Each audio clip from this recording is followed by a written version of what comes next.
These days, games that claim to be retro or retro-inspired are a dime a dozen, but few of them seem to understand what it is that makes the concept of retro a coherent thing.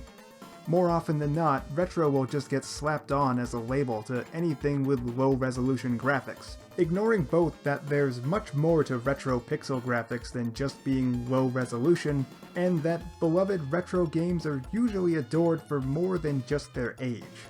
Games that actually get it when it comes to being retro can be pretty rare. Axiom Verge is very much a game that gets it. Borrowing from Metroid almost to the point of shamelessness, if not for all the effort put into giving it enough of its own personal identity despite wearing its influence on its sleeve. Axiom Verge is a 2D exploration-based platformer that follows Trace, a scientist that awakes to find himself on a bizarre alien world after an accident at his research facility, and is told by a mysterious being that he must find Athetos to secure a way back to Earth.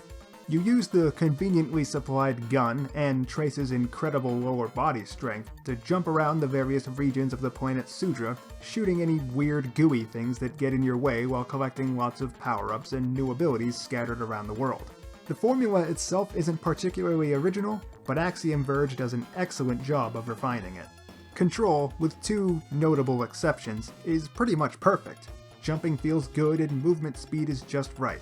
Shooting feels very responsive, and it's very easy to get an idea of the trajectory of your shots.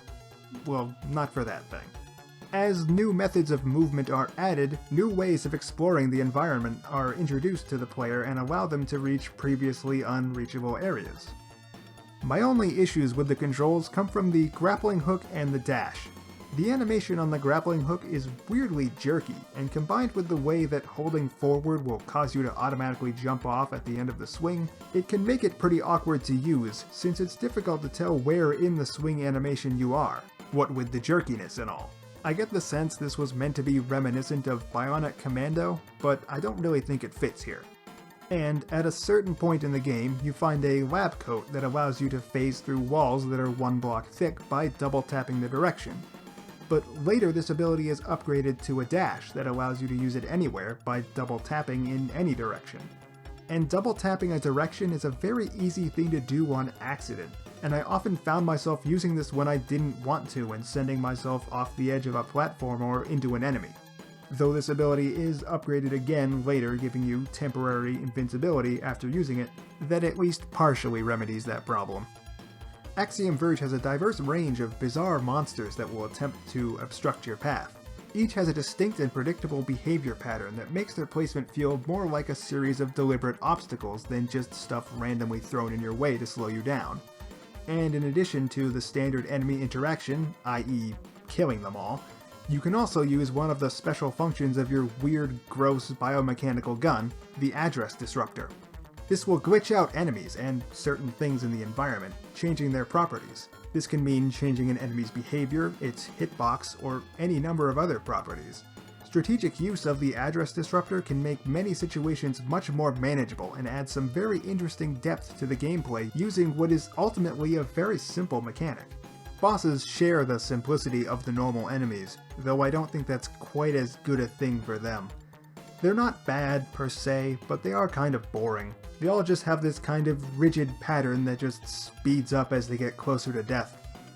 As someone who has always reveled in good, interesting boss design, it's a bit of a disappointment. They all look pretty dang cool though. There's so many examples of simple, intuitive level design in Axiom Verge that it almost starts to feel weird. I feel wrong when I don't have many criticisms for a game. The rooms for all the special abilities you earn are designed in such a way that you can enter and collect the item normally, but you need to use the item itself in order to be able to leave. So instead of just simply telling the player what the item does, it shows them what it does. Which seems simple and obvious, but it is good design.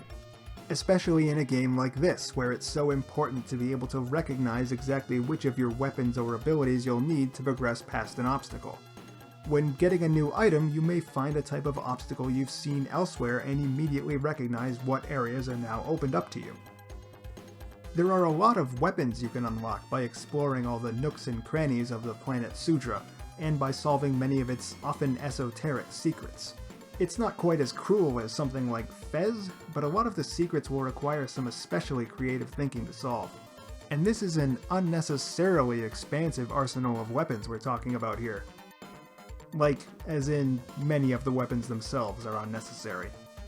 It's fine, I mean, I don't take a real issue with it, but my reaction to finding most of the weapons was, wow, that's cool. Too bad it's useless. There aren't many situations that aren't best dealt with by just using the standard blaster. And for most that aren't, I just use the short-range electric blast thing, because it goes through walls and floors. There could have been some more complicated layouts of rooms and enemies that would have incentivized these weapons, but since they're almost all optional and off to the side, I can understand emphasizing the basics instead. I guess I can make one complaint about the level design. There is one section where the layout of the sequence of items you need to pick up to advance forces you to backtrack through the same sections multiple times, turning around after each item you pick up. This could be chalked up to how relatively small the game world is compared to the number of items strewn across it, but I still think the flow of progression between and across certain areas could have been handled better. On top of being kind of annoying, it can also be quite confusing to enter a new region, collect one item, and then need to immediately turn around and go back to a previous area with it. It's easy to see the Metroid inspiration in Axiom Verge's art style. Much of the game's areas pulse and appear alive, except Axiom Verge takes that idea and runs with it, giving even the enemies and especially the bosses this Geiger-esque look of organic material fused with metal and chitin. It's pretty damn cool. And the game's pixelated art style was made with the proper understanding that making good retro pixel art isn't just about using big chunky pixels, but also about using limited color palettes, though some subtle liberties are taken there. It all looks really damn cool, and the music is really good. There are a lot of catchy beats that it's hard not to jump along to, and that was probably intentional. My score for Axiom Verge is a 4 out of 4. It uses simple, intuitive mechanics and a well-executed pixelated art style to provide a legitimately retro-inspired experience. It has smart teaching tools built into the level design and has lots of rewarding secrets to uncover.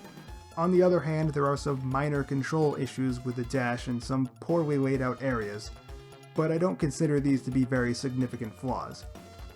If you're looking for a good Metroidvania or just a good retro-inspired game, I recommend giving Axiom Verge a try. Thanks for watching! I don't usually like games as much as I did Axiom Verge. In fact, in some ways I kind of like not liking games a bit more than I like liking them. At least that way I feel like I'm actually, being critical. Check out my channel if you like, and maybe subscribe. There's plenty more on the way, and I'm sure I'll come upon something else to swear about soon.